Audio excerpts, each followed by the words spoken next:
Sequel server, MySQL, ఆర్కిల్ వచ్చేసి RDBMS tools. అందులో మనకు కావాల్సిన ఒక డేటాబేస్ ను క్రియేట్ చేసుకుని ఆ డేటాబేస్ లో టేబుల్స్ క్రియేట్ చేస్తాము. ఆ టేబుల్స్ లో కావాల్సిన కాలమ్స్, దాంతో పాటు ఎన్ని రోస్ కావాలో అన్ని రోస్ ని ఇన్సర్ట్ చేసుకోవచ్చు. అంటే ముందుగా మనము ఒక డేటాబేస్ ను క్రియేట్ చేయాలి.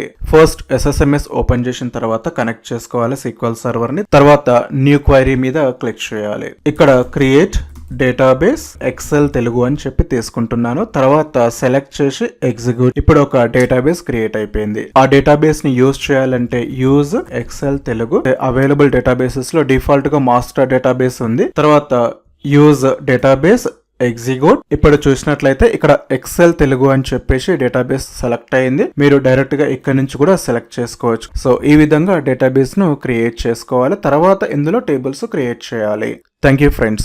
మరిన్ని ఇలాంటి వీడియోస్ కోసం మన ఛానల్ ని ఫాలో చేయండి.